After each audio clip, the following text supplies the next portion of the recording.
All right, thank you. We're going to go ahead and call our regular city council meeting to order. We apologize for being late in our start time tonight as we ran long in our work meeting.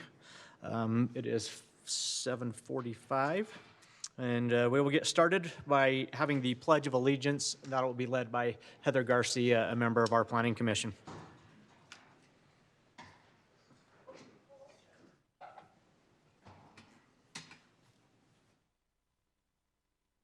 I pledge allegiance to the flag of the United States of America and to the republic for which it stands, one nation, under God, indivisible, with liberty and justice for all.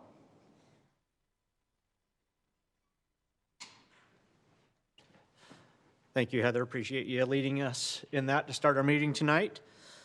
Just like to make note, we have Council Member Orn, who will be joining us hopefully late. She is participating in her water board assignment tonight as they have a public hearing taking place currently.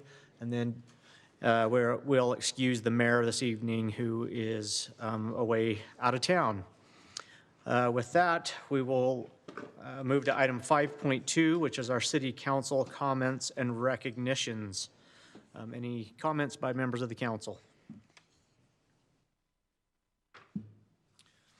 I will just say that I had the opportunity over the past weekend to attend the Herman Harmonics event that took place.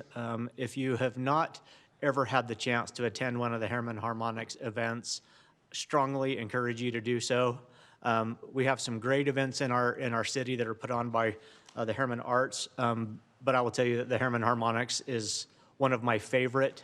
We have some incredibly talented people who participate in that. It is just a fun evening, and appreciate all of those who devote so much time into putting on those productions for us. They did a fantastic job, so just want to thank them for that. I would just second that. Although I would say it's exceptionally fun as a member of the city council when they make fun of you and include you in the performance. And Andrea had probably the most creepy stare I've ever seen. I had the giggles as she was staring at me. She was fantastic. It was so good. The overall performance was great. We do have talented people, and as those events come up in the future, really encourage the public to get involved. You will be really entertained. Okay, any other comments? Okay, seeing none, we'll move on to item 6 on our agenda, which is the public comment portion of our agenda. Audience members may bring any item to the city council's attention. Comments will be limited to 2 minutes. State law prohibits the council from acting on items that do not appear on the agenda. Public comments for this meeting will also be conducted electronically, and any person interested in addressing the council may submit a comment by email to recorder@harriman.org or by visiting the harriman.org/agendas and minutes, where there is a link to fill out an online public comment form, and that statement will be read into the public record. So at this time, anyone wishing to make a public comment, please come forward and just begin with your name if you would.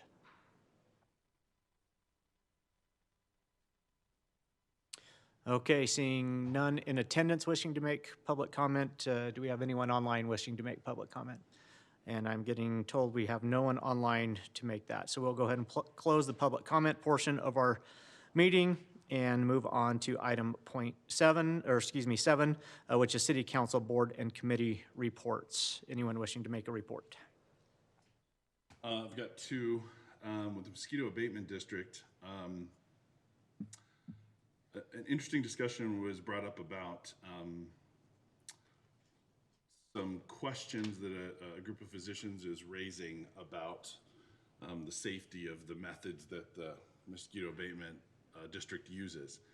I'd say this, they are primarily focused on infanticide, so trying to kill the mosquitoes before they become adults by spraying ponds and doing all of the things that are done to try and keep them from maturing to adults.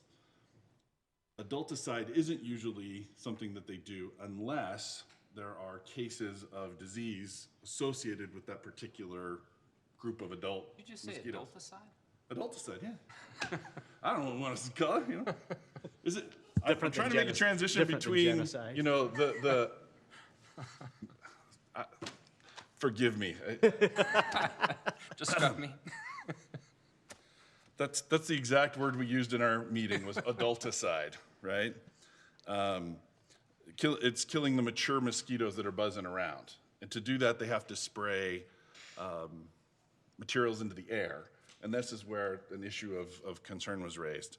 I don't want to speak for the mosquito district or explain the intricacies of how that works, but I can assure you that every single guideline followed by the EPA is adhered to with strict rules, and it is done in the safest way that can be done. That's not even clear enough.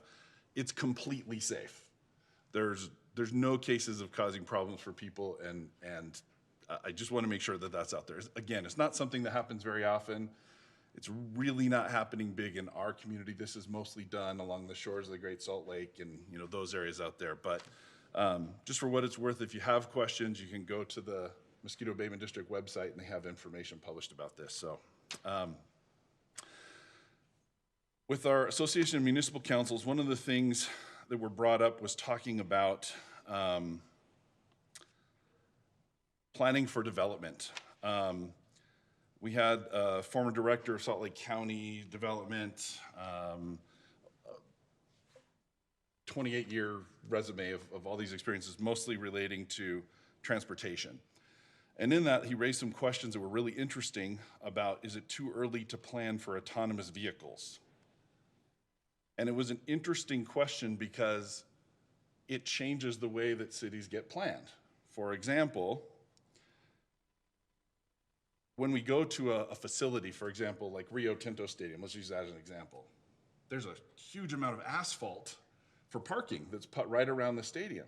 So it's a big area of congestion, a lot of cars coming in and out, everybody going in different directions. What this was suggesting is that should that be something that gets developed in the future, that you wouldn't need on-site parking. You could have more facilities closer together and use less land. But then you would have to have a place for those autonomous vehicles to go park when they're not in use, right? So maybe it allows for flexibility in creating parking and the facility in different places. So I thought that was an interesting comment. It would change the way now how cars park along sometimes streets and on the street in front of buildings and shops like that. But we may have to convert those to loading or unloading zones, right? So it was just curious, as if you ask different questions, the elements that go into a better plan for your future city change a little bit.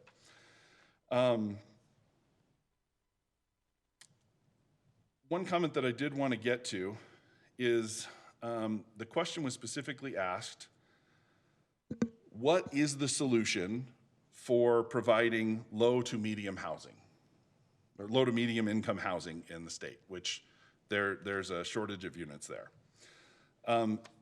The conclusion of the person presenting was that there had to be some way to subsidize or incentivize the cost of housing. Did you tell him the answer is for government to stay out of it? Yeah, I did. I spoke to it pretty clearly. But it brings up an opportunity for us to have a little bit of an education opportunity here. There's a report that's done by the state every year on affordable housing.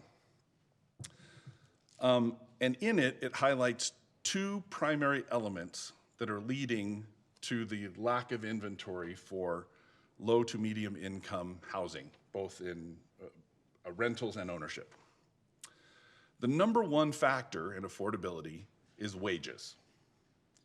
That wages have not increased at the same rate at which housing prices have increased. Therefore, there's a mismatch. The second reason that they highlight is that there are 76,000 units that would otherwise be available to low to moderate income households that are currently occupied by people who could afford more expensive homes. The reason they don't occupy more expensive homes is because there aren't any. There's no inventory for them to move into, which is driving up the prices in that area. The higher, the traditional suburban homes are going up exponentially because there's such a shortage of them. And the homes at the bottom now are being occupied by people who normally wouldn't be there, which is creating a shortage of those. So wait, you're saying it's supply and demand? That's crazy.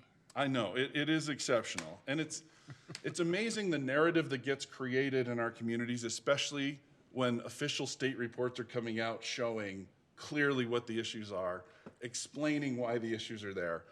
And it's easy to interpret that the reason to fix it is create the inventory of housing that goes here. Not here and not here. As we have focused more on building what would generally be called affordable housing, whatever housing type Made that is. everything above it more expensive and more scarce. Yeah, we're actually exacerbating the problem. There's actually clear data that shows as we have increased the percentage of apartments, multifamily, townhouse construction, and decreased single-family home construction, not only has the price of homes increased, but the rate at which homes are increasing has accelerated.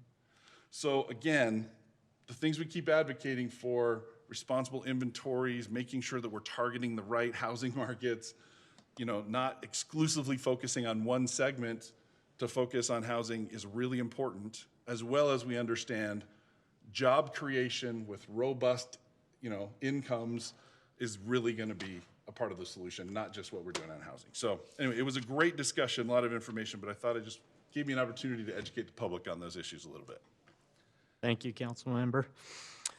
I will just give just a quick update just on one. It's the Salt Lake County biweekly COVID meeting that they host. I think everyone is well aware of this, but recently they have seen a slight uptick in cases in our area once again. We've kind of been near the top of that caseload really consistently throughout much of the pandemic. But really the recent uptick has been due mainly to some outbreaks in some of our local schools. So I think it's fair to note that now that the COVID vaccine has been approved for 12 to 15 years of age, that hopefully that's something that our public will contemplate making available to their children. I think the goal is obviously to continue to keep our kids in school and prepare for an even more successful school year starting in the fall. And appreciate Salt Lake County they had the drop-in clinic that they hosted out at Real Salt Lake last Friday. I haven't. Tammy, did you happen to hear as far as numbers that that came through that at all? Okay. So again, continue to be vigilant. I think we definitely have made great strides and see that we have some little bit sense of normalcy starting to return, but we need to continue to be vigilant in that respect. And that is the message, obviously, from our Salt Lake County Health Department. So that's all I have. Jared, anything to report? Nope. Okay. Seeing no other reports, we'll move on to item 8, which is our consent agenda. We have item 8.1, which is approval of the April 30th, 2021 special city council meeting minutes. 8.2, approval of the May 4th, 2021 special city council meeting minutes. 8.3, approval of an interlocal agreement with Salt Lake County for corridor preservation funds in the amount of $54,572 for property acquisition located at approximately 16774 West Harriman Highway. And then item 8.4 is approval of an interlocal agreement with Salt Lake County for corridor preservation funds in the amount of $11,405 for property acquisition located at approximately 16306 West and 13100 South. Unless there's any questions on that, I'll look for a motion. I'll make a motion to approve the consent agenda as written. Thank you, Steve. We have a motion by Steve and a second by Jared. All in favor, say aye. Aye. Aye. Oh, roll call. Oh, apologize on that. Roll call. Steve? Yes. Jared? Yes. And I will vote yes as well. The consent agenda passes. Move on to item 9, which is our discussion and action items. Item 9.1 is a discussion and consideration of a resolution to approve the tentative fiscal year 2021-2022 Harriman City budget and amend the fiscal year 2020-2021 Harriman City budget and request to schedule a public hearing on May 26th, 2021. Turn the time over to Alan Ray, our finance director. I thought you were going to take till I got here to finish reading that. Okay, this meeting in our schedule is a meeting where we can have discussion. It's also a meeting where we're requesting that our tentative budget be approved, which means that it becomes public.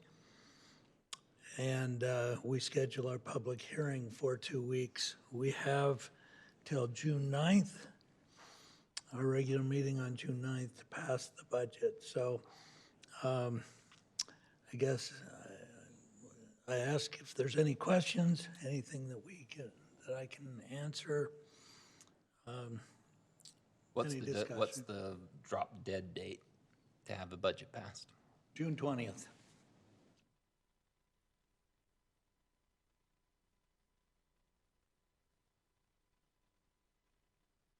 So voting for this would just make it public. We're not Yep. voting for the budget. This would make it So I got lots public. of reservations and things I'm not comfortable with the budget itself. This would make it public. We would advertise it through our website. We make it available in paper for people who would want that. And Jackie would publish for a public hearing at our next meeting. Okay, so again, the adoption of the tentative budget tonight is intended to make approval, excuse me. Adoption will happen Yes. in June. Thank you for the clarification on the wording, is to make that tentative budget public, allow for, that'll be posted, I'm guessing by tomorrow on the city's website. That'll allow everyone to be able to get on and approve, or excuse me, to review the budget as currently proposed.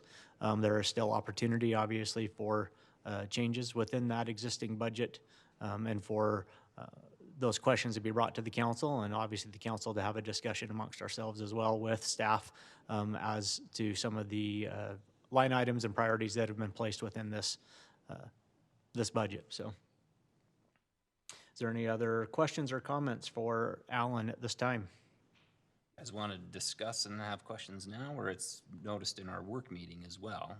I'm fine to talk about my concerns in the work meeting, unless you want to discuss. I think it's certainly appropriate, I think, if you want to have that discussion now. It's not if I want to. I'm asking what we want to do as far as moving the meeting forward. I think in This, the if effort this is of just not adopting, but approving. Approving. To make it acknowledging public, receipt and approving move tenant, on, right? I'm fine having And that. I think and then- procedurally, we should move forward on that and then be prepared to have our more robust discussion about it either in a work meeting or future work meeting. Fine with that. Okay. All right. Anything else for Alan? Thank you, Alan. Appreciate it.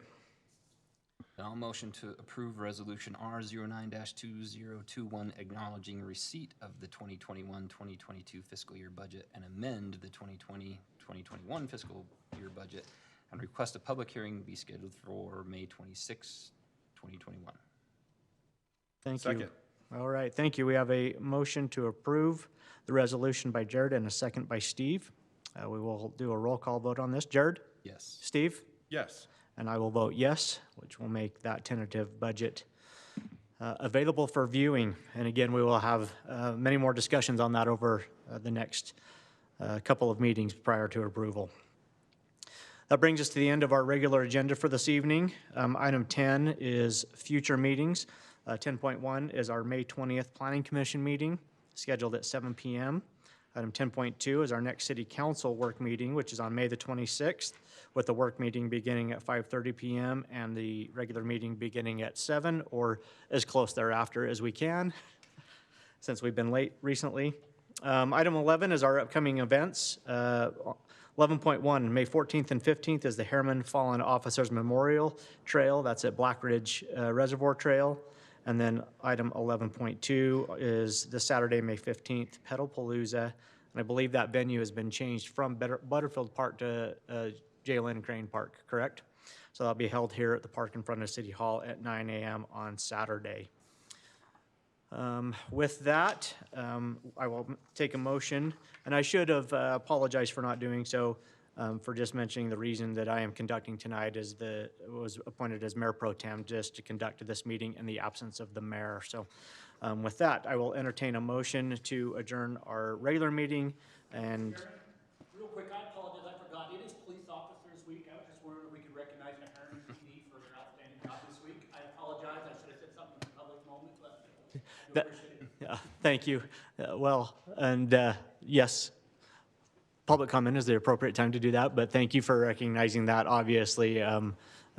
Please take a moment to recognize our officers and the great work that they do in our community.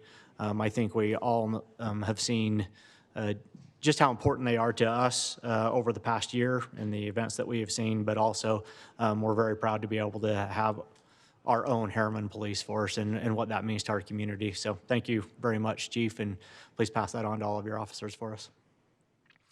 Okay, with that, I will entertain a motion to adjourn our regular meeting and reconvene in our work meeting. And just as a note, we do have noticed on here a closed session as well. So we will do that at the end of our work meeting. And when we adjourn from our closed session, we will come out with no other city business to attend to other than adjourning for the evening. So entertain a motion. Motion to adjourn our general meeting and reconvene in our work meeting after a short break. All right. Second. Have a motion and a second. All in favor, say aye. Aye. Thank you. Appreciate everyone being here.